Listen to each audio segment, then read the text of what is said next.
tarde a todos. É uma grande alegria, uma satisfação grande para mim estar aqui hoje. E agradeço a Deus pela oportunidade de trabalho e a Jesus, que é o modelo de caridade que todos nós devemos seguir, principalmente nós que somos voluntários dos trabalhos na seara espírita. Tem alguém aqui que trabalha em alguma casa espírita no atendimento fraterno? Tem alguém, não? Ninguém é do departamento do apoio fraterno? Então tá.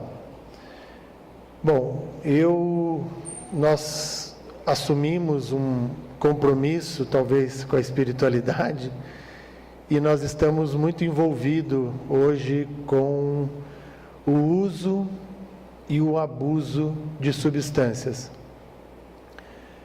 Nós estamos nos capacitando, eu estou fazendo uma pós-graduação em dependência química, é uma pós-graduação online. Semana passada, nós do Apoio Fraterno, a gente foi a Bento Gonçalves, no 2º Congresso Espírita Gaúcho sobre dependência. Então, quando vocês me verem por aí, eu vou estar sempre falando desse tema. A gente tem se aprofundado muito e a doutrina espírita nos proporciona uma ferramenta muito segura e que tem mostrado resultados muito bons nesse enfrentamento, como ele leu, que Joana de Ângeles nos pede em relação às nossas dores, aos nossos conflitos. Então, eu vou falar um pouquinho de atualidades, como que estamos tratando os dependentes, mas eu vou me basear nesse trabalho que nós realizamos todas as sextas-feiras na Sociedade Espírita A Caminho da Luz, auxiliando dependentes químicos e seus familiares a vencer a dependência, sempre à luz da doutrina espírita. Então, a dependência química é uma doença. Desde 1958, existe muita dificuldade na aceitação disso, porque a sintomatologia dessa doença é muito difícil de ser aceita, de nós como sociedade admitirmos que é uma doença, porque existe um julgamento social muito grande. Quando nós deparamos com usuários tanto do álcool, da maconha, de qualquer outra droga, o que vem à nossa cabeça primeiro é um peso, Existe um julgamento social muito grande em relação a essas pessoas, e nós nominamos aí de todas as formas: maconheiro, sem vergonha, drogado, folgado, vagabundo, Isso é um peso muito duro. E se hoje vocês saírem daqui e não mais terem essa visão frente a esses irmãos que estão doentes, e isso não sou eu que estou dizendo, é a Organização Mundial da Saúde. Eu, em 58, eu não tinha nascido ainda, e isso já era uma doença. Todos nós temos esse julgamento. A sintomatologia da doença é grave, Alguém que não mentia passa a mentir, alguém que não roubava passa a roubar, alguém que não era violento chega em casa, bate na esposa, bate nos filhos, no outro dia cedo ele levanta e vai tomar banho, faz a barba e vai trabalhar, como se nada tivesse acontecido. E isso é uma doença, é esse o sintoma de quem faz abuso de substâncias, mas nós julgamos ainda, e nós chamamos essa pessoa, como eu já nominei. E todos vocês aqui estão envolvidos com a dependência. Por mais que alguém aqui fale: na minha família ninguém usa, eu não tenho álcool na minha casa, nós não temos nenhum relato de ninguém, nós estamos envolvidos. Por quê? É o acidente de trânsito, o álcool mata está relacionado a acidentes de trânsito em 50% de todos os acidentes, 70% das mortes violentas, é o vizinho que entra na nossa casa, que nos assalta, enfim, é um amigo que tem o filho que está na dependência. Então, nós estamos, de uma forma ou de outra, envolvidos com essa questão. A forma de tratamento pode ser da mais variada, tratamento ambulatorial, hospital-dia, nos CAPs, de forma pelo Sistema Único de Saúde, tem o tratamento. Hoje tem os centros psicossociais de álcool e drogas, e as comunidades terapêuticas, que é o nosso foco, e os grupos de autoajuda. O que são os grupos de autoajuda? Eu vou falar daqui a pouquinho. E os modelos de tratamento hoje, eles são os mais variados. Por que uma patologia que é crônica, que é incurável e quase sempre fatal, tem vários modelos de tratamento? Porque um modelo isolado, ele não traz muito bons resultados. Então, nós temos que somar tratamentos para que nós tenhamos alguém abstêmio, alguém livre do uso da substância. As recaídas fazem parte, recaída não é fracasso de tratamento. E o nosso foco é os grupos de autoajuda, que no nosso caso é o apoio fraterno. Qual que é a diferença nossa do apoio fraterno, por exemplo, para o AA, para o Amor Exigente, para o NA, para o Naranon, para todos os outros grupos de ajuda? Esses grupos, existe uma base científica hoje. O Ialo, que é o psiquiatra que mais escreve sobre psicoterapia de grupo, afirma em vários trabalhos, ele tem um livro que é Psicoterapia Grupal, mostrando para nós médicos que os grupos de autoajuda, eles têm um peso no tratamento e eles são muito indicados na terapêutica desta doença crônica grave e que hoje campeia aí todos os lares. O traficante está sentado lá na escola dos nossos filhos. Hoje não tem município que não tenha alguém do tráfico lá. Nós temos um grande problema com o álcool e com a nicotina. O álcool é o maior problema que temos devido à sua aceitação social. É um problemão, né?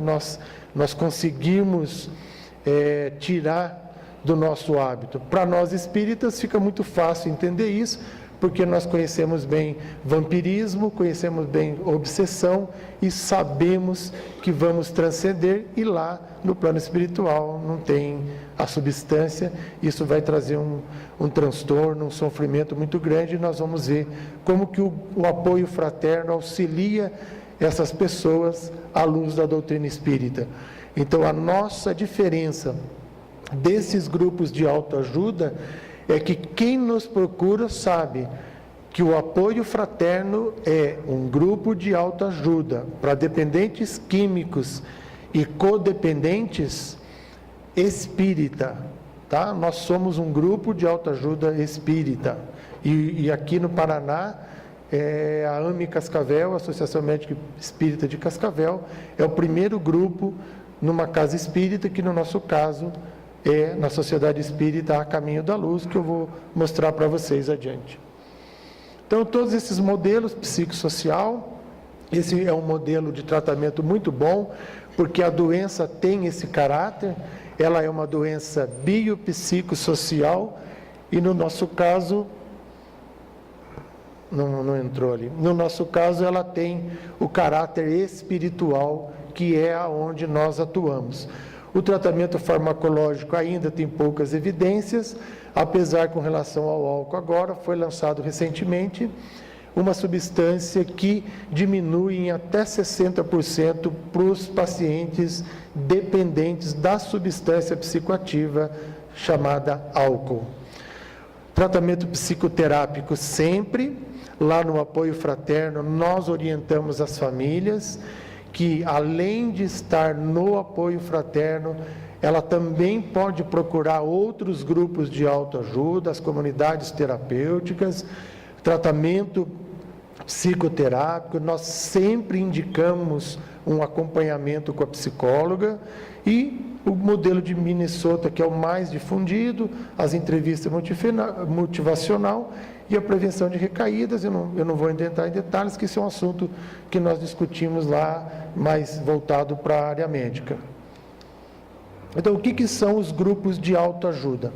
Então, eles são de apoio mútuo, todo mundo se ajuda no grupo, todo mundo aprende junto, e ele tem também o caráter educacional.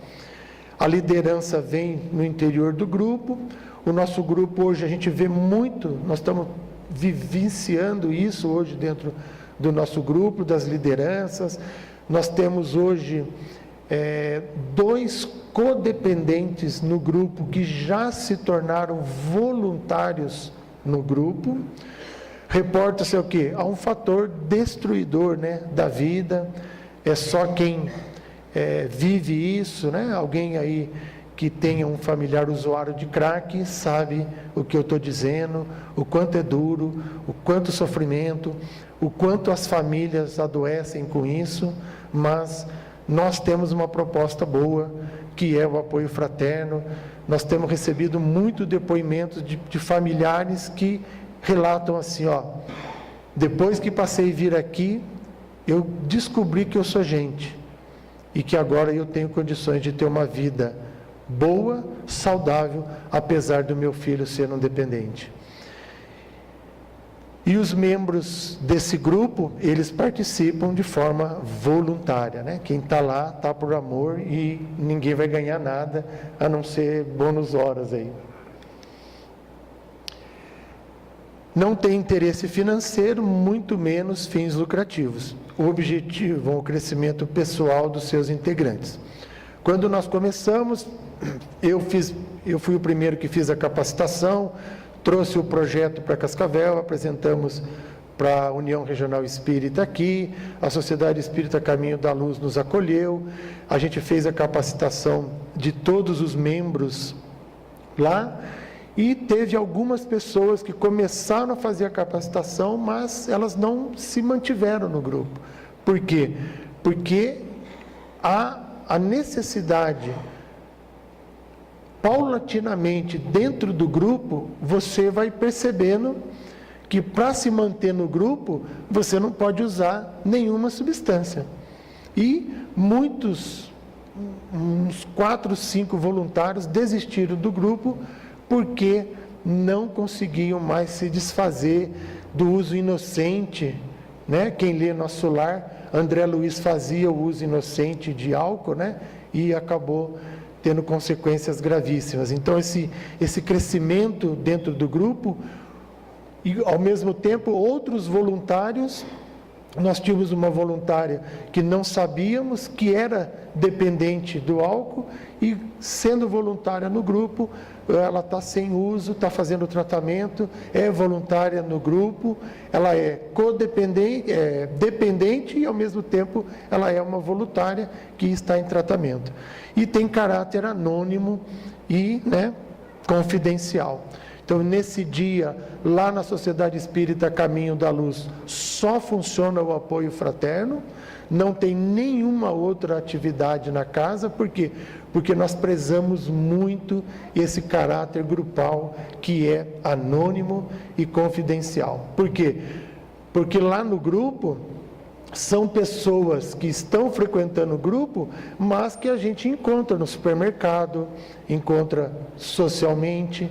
Então, há necessidade do voluntário ter essa formação, ele precisa estar estudando o espiritismo dentro de uma casa espírita, para que realmente ele entenda.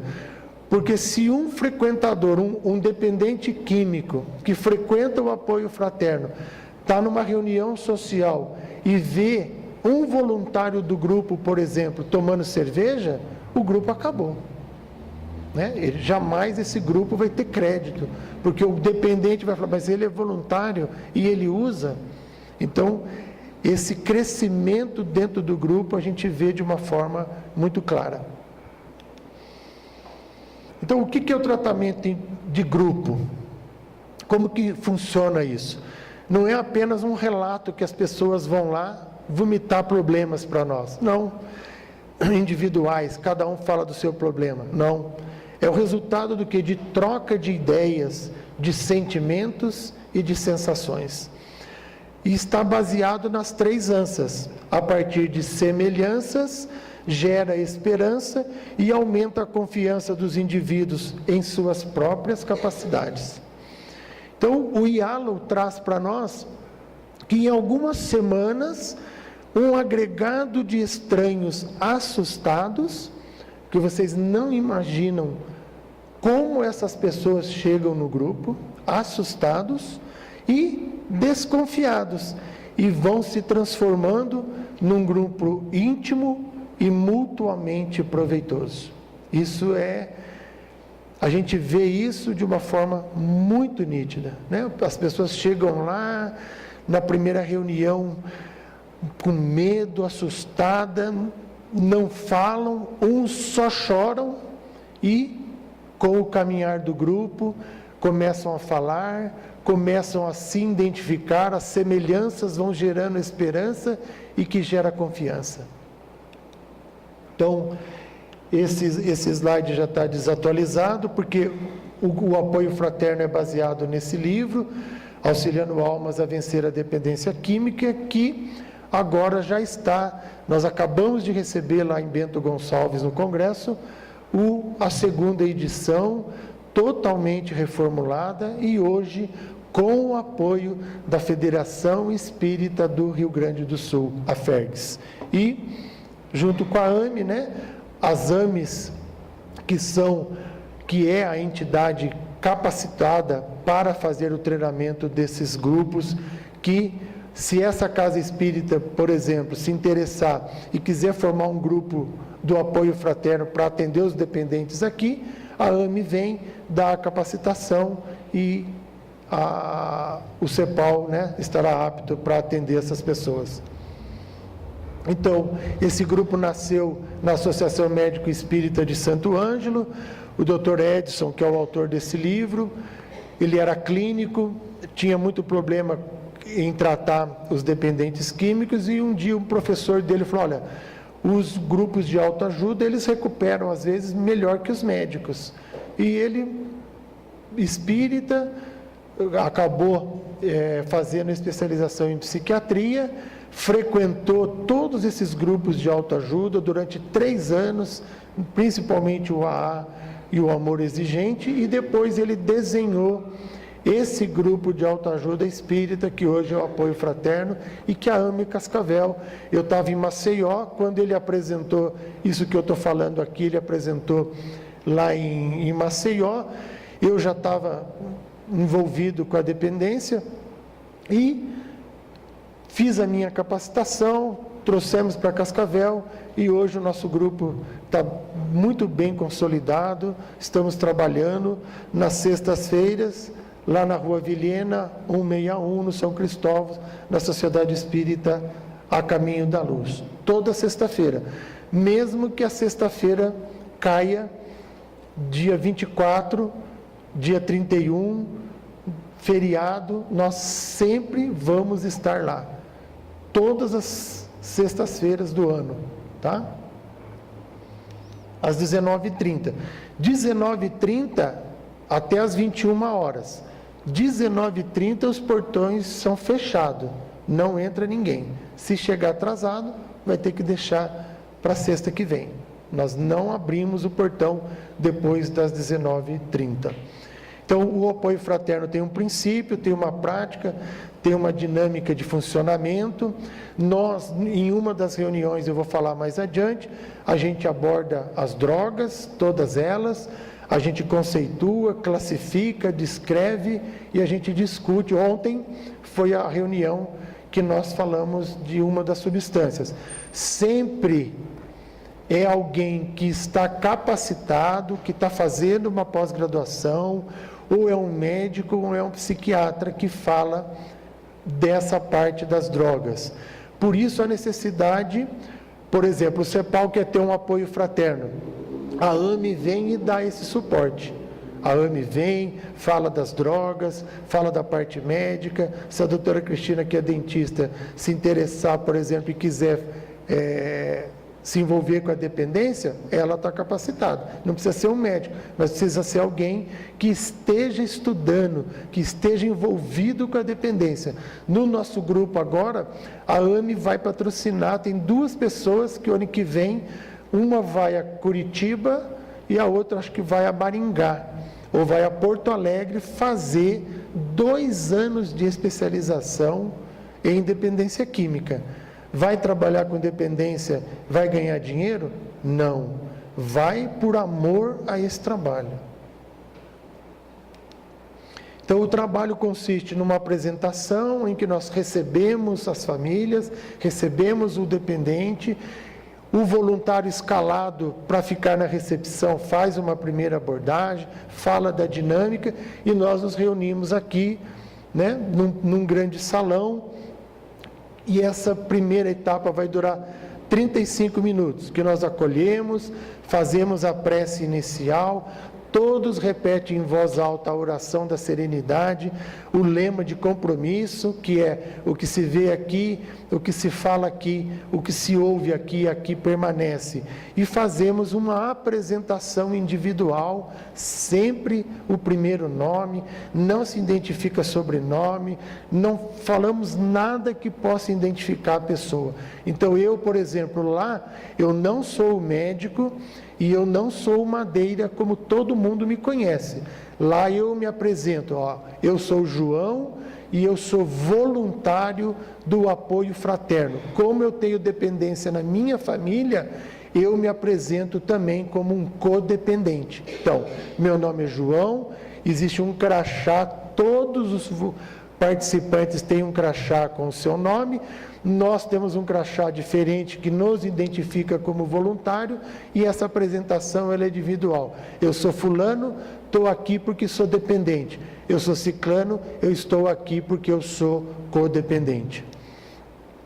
E nessa primeira etapa, nesses 35 minutos, é o momento da espiritualidade, aonde nós trazemos Kardec para o salão. É aonde nós trazemos Joana de Ângeles, que o que o Eloy leu é um ponto que nós dedicamos 3 sextas-feiras e nós falamos de cada um desses princípios durante 3 sextas-feiras.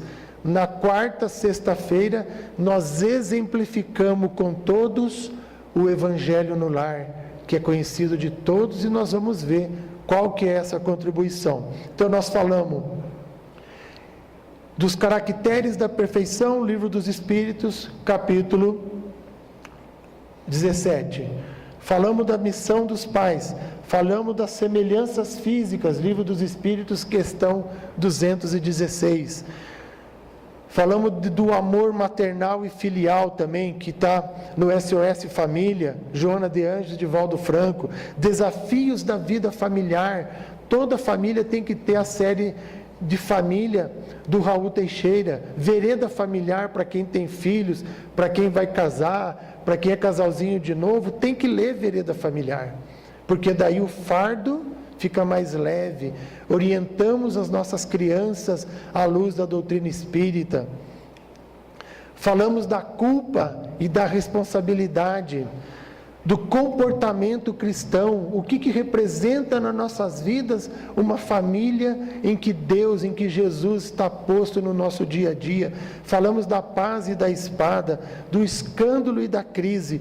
Falamos do que consiste o apoio fraterno, dessa união familiar, sempre à luz da doutrina espírita. E o 11º princípio, que é o livre-arbítrio, e finalizamos com o 12º princípio, que é amar ao próximo como a si mesmo. Tudo à luz da doutrina espírita. Então, fazemos essa explanação, desenvolvemos esses princípios, e os participantes do grupo, eles se comunicam entre si, associando livremente suas ideias e refletem de acordo com o princípio apresentado. Porque, como que isso acontece no grupo? Porque Teve uma sexta-feira que os únicos espíritas da reunião, foi o dia que mais teve participantes na reunião, foram 13 pessoas no grupo. Essas 13 pessoas, nenhuma delas era espírita. Alguns já tinham ouvido falar, mas tinha pessoas lá que eram extremamente católicos, né? E então nós tomamos esse cuidado, por quê? Porque essa discussão, ela é muito salutar. As pessoas perguntam, nós deixamos os participantes trocarem ideias, eles trocam ideias entre eles. Aí entra o pessoal, os voluntários, que estão acostumados com essa psicodinâmica de grupo, que estão treinados, e às vezes a gente influi e deixa eles, fazer pergunta para o outro, eles trocam ideias e nós esclarecemos de acordo com o princípio doutrinário. Então, isso dura 35 minutos, depois nós dividimos o grupo. O grupo dos codependentes fica aqui no grande salão e os dependentes químicos vão para uma outra sala que não dê comunicação entre elas, que não dê para ouvir, e eles vão lá para outra sala com os voluntários escalados naquela noite, a ficar com os codependentes no salão e os codependentes em outra sala. Então, os dois grupos são separados, um de dependentes e outro de codependentes, e isso se torna o quê? Uma galeria de espelhos, aonde cada componente fala por vez, sempre fala na primeira pessoa, eu, do singular, eu estou lá para falar de mim. Quando o participante começa a acusar, começa a falar do outro, nós interrompemos e falamos, olha, porque ele já foi orientado previamente, então sempre na primeira pessoa do singular, no eu, dessa forma cada um pode refletir e ser refletido nos e pelos outros. Então os voluntários ficam de olho nas expressões de cada um. Certa feita, uma voluntária falou algo e uma das senhoras que estava lá, ela fez uma expressão assim, como se ela falasse, nossa, isso acontece comigo. E a gente viu e depois a gente fez uma intervenção terapêutica. Dona fulana, eu percebi que quando a senhora falou, a senhora não quer comentar? Aí ela falou, rapaz, olha, essa semana eu ia assinar o meu divórcio e agora eu não vou mais.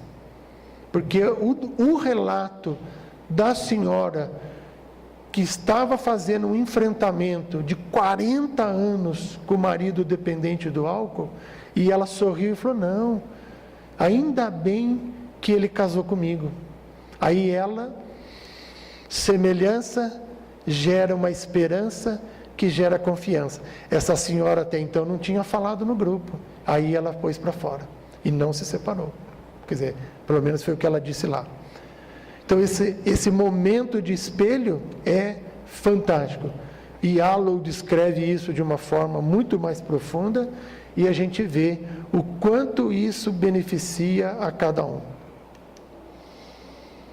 Então essa é uma oportunidade desse encontro comigo mesmo, do self, né? De um indivíduo com o de outros, que configura a oportunidade de discriminar, afirmar e consolidar a sua própria identidade.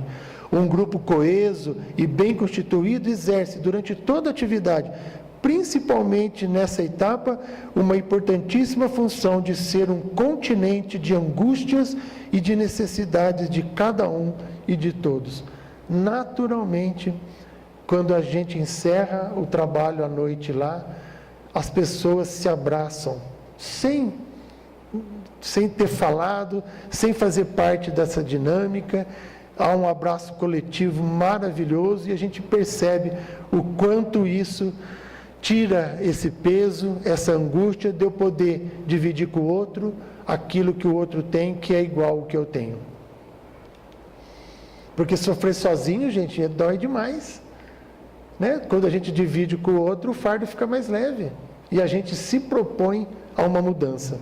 Então, esse momento baseia, né, nas 3 ânsias, como eu já disse. Né?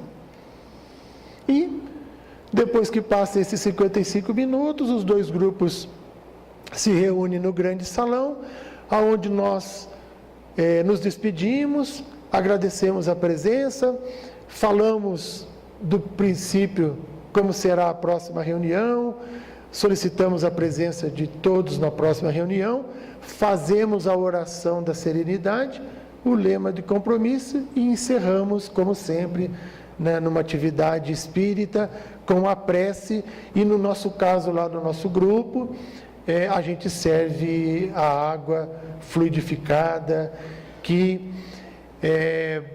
a gente percebe esse momento lá de uma espiritualidade junto conosco, temos a certeza lá que não estamos sozinhos e que essa água vai trazer benefício, né, que é de conhecimento de todos, que é a água fluidificada. Então, para a gente finalizar, como que o apoio fraterno, o que a doutrina espírita contribui? Eu vou trazer os pontos principais que, para quem é espírita, para quem vive o Cristo, para quem se esforça todos os dias para vencer as suas más inclinações, vai sentir muito o que eu estou dizendo.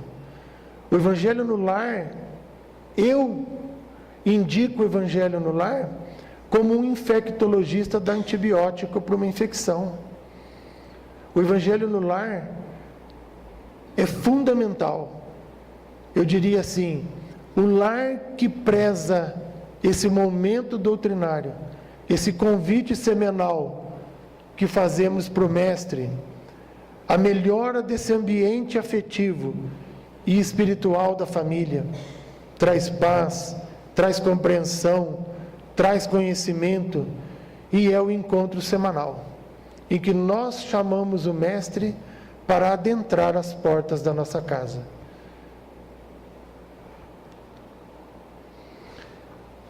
Joana de Ângeles traduz, né, essa importância.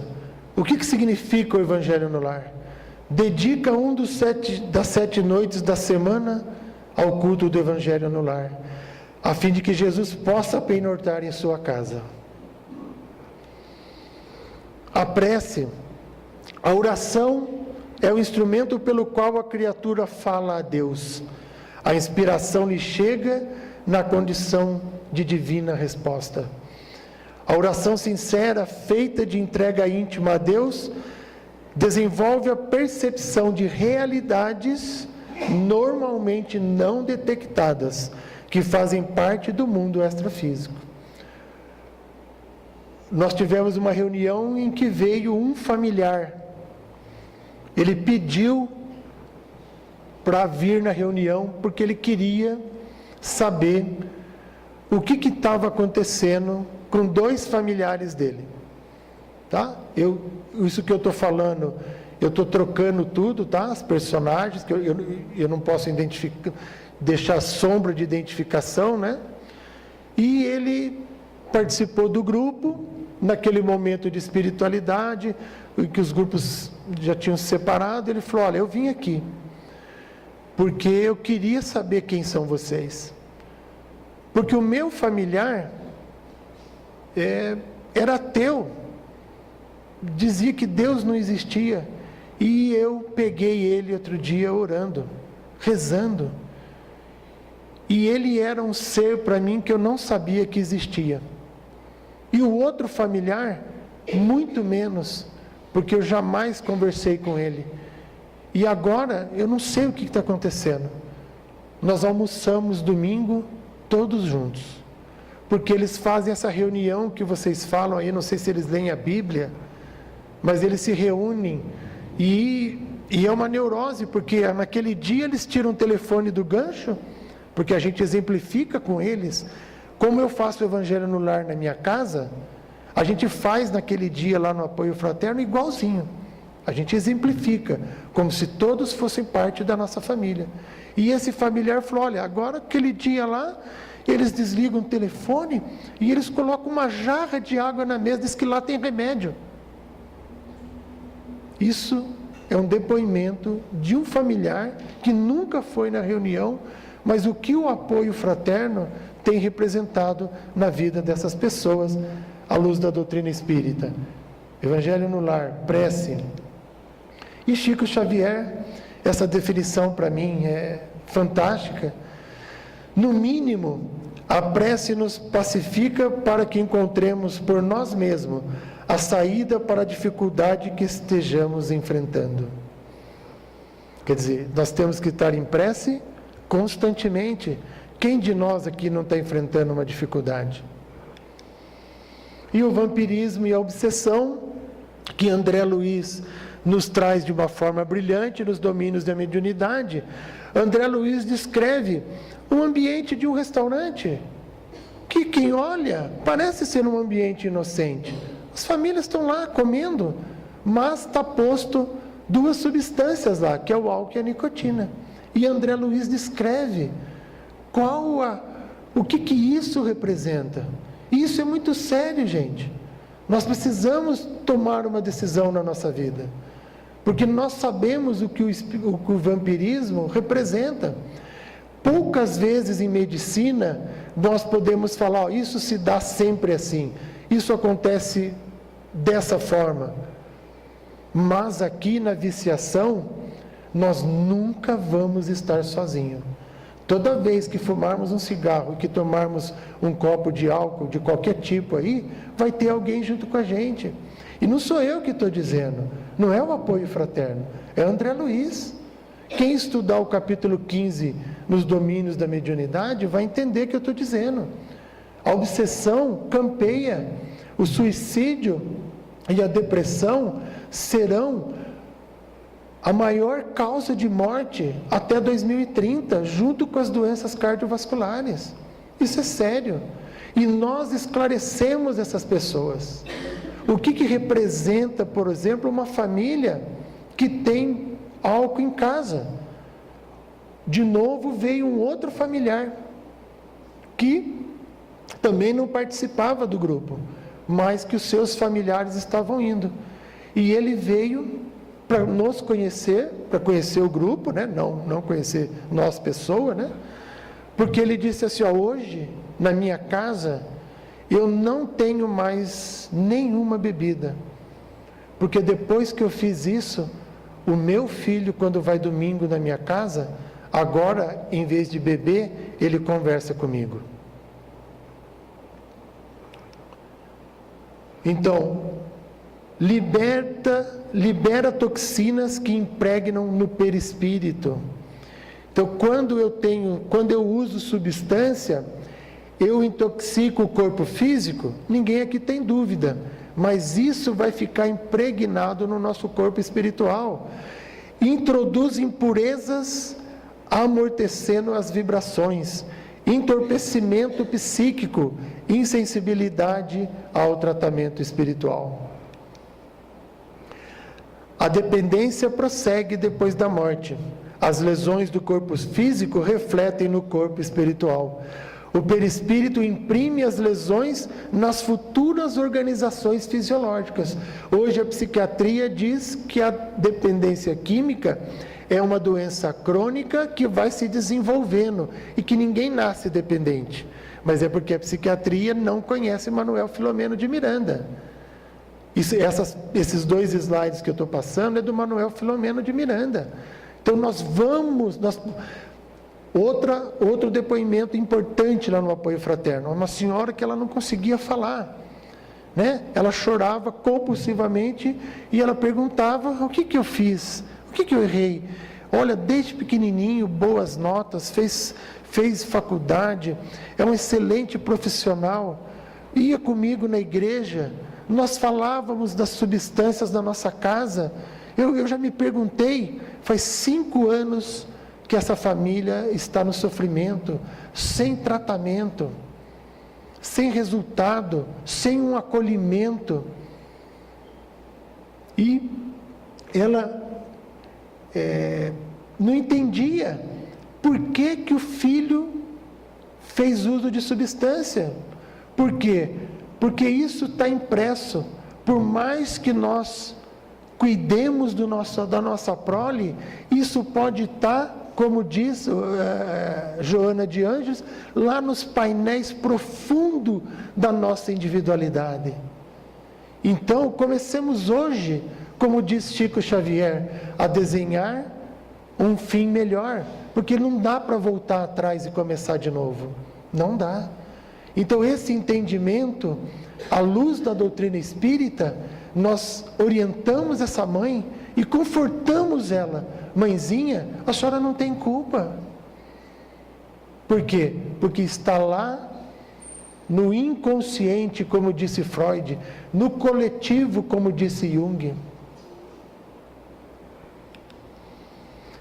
E outro ponto fundamental, que a leitura do Eloy foi brilhante, é a culpa. Trabalhamos a culpa com muita propriedade. Por quê? Porque Joana de Ângeles nos traz isso de forma brilhante. O Eloy leu aqui. A culpa é a sombra perturbadora da personalidade, esculpida nos painéis profundos da individualidade. O que é a culpa? É algo que fica rondando, que a gente não sabe o que é. Que ele falou, é os nossos conflitos, que eu não lido bem com isso, eu não sei o que está acontecendo, mas ela está rondando. Como ele leu, eu não sei reproduzir as palavras da Joana, mas o que Joana vem nos dizer? O que eu faço com a culpa? Ou eu faço o enfrentamento, assumo ela, tomo uma decisão, enfrento e me curo, e dou um passo muito importante na minha evolução, ou eu ponho debaixo do tapete. E a terceira hipótese, o que eu faço? Eu vou para a dependência, eu vou para o abuso sexual, eu vou para a depressão, eu me suicido, esquizofrenia, complicador de abuso sexual, porque o mundo é culpado, e eu fico acusando. É vocês que são culpados de eu ser assim. Aí os adolescentes vão lá e tocam fogo no índio. Ontem, um engenheiro e um advogado se agrediram no trânsito de São Paulo porque um raspou no espelhinho do outro. Esse engenheiro desceu, quebrou o vidro de trás, esmurrou o vidro da frente, tirou o cara de dentro do carro e agrediu ele, que ele estava sangrando. E as pessoas filmando, e ele falando, não, mas você bateu no meu espelhinho. Por quê? Porque ela está rondando, e eu não sei o que está me acusando. Então ela vem me dizer um não, vem me fazer uma cobrança, mas não é uma acusação. Ela está me empurrando para que eu faça esse enfrentamento. E lá no apoio fraterno, nós discutimos isso com muita seriedade, com muito amor, com muito carinho. E o outro ponto positivo é que nós alertamos, esclarecemos e auxiliamos. E oferecemos para os participantes do apoio fraterno toda a estrutura desse que é um hospital de almas. Oferecemos a casa espírita, a biblioteca, a evangelização, as palestras, o passe, a fluidoterapia, emprestamos livros. Então nós temos essa outra ferramenta que é esse hospital de almas, que é o apoio fraterno. Fico assim sentido de não ter nenhum trabalhador aqui, agora chegou a Jussara, do atendimento fraterno, porque o objetivo é que nos atendimentos das casas espíritas, porque diante de muita dor, as pessoas vêm bater na nossa porta, porque nós somos os únicos que damos esse esclarecimento do ser. Quem é você? Você vai sobreviver e todos aqui são amados. Deus não condena ninguém. Todos nós teremos uma oportunidade, e é aqui nesse hospital de almas que as pessoas vêm baterem. E quando vocês depararem com essa patologia que é gravíssima, que esse rapaz, que era um ídolo da juventude, um menino inteligente, compositor, o Kurt Cobain, aos 27 anos, por favor, há alguém aí? Alguém, qualquer um, Deus, me ajude, por favor. Eu quero ser aceito, preciso ser aceito. Estou tão cansado de chorar e sonhar. Estou muito, muito só. Não há ninguém aí? Por favor, me ajudem. E esse rapaz, que não descobriu o seu endereço, não descobriu a si próprio, se mata, se perde na dependência, usou tudo que podia, heroína, cocaína, crack, álcool, tomava de café da manhã. Por quê? Porque ele não descobriu o endereço de si próprio. Michael Jackson, com essa idade, lidera adultos, um compositor nato, um menino das artes, que com 5 anos de idade funda os Jackson 5. Tem bastante gente aqui que já escutou os Jackson 5, era maravilhoso.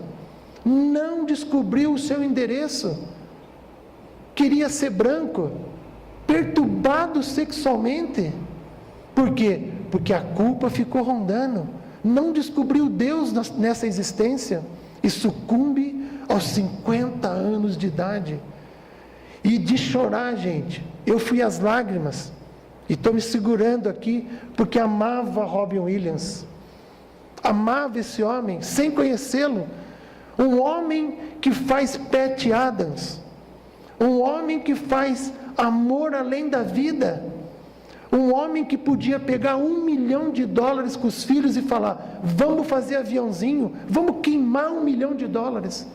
Não aguenta, sucumbe no álcool, tira o cinto da calça e se suicida.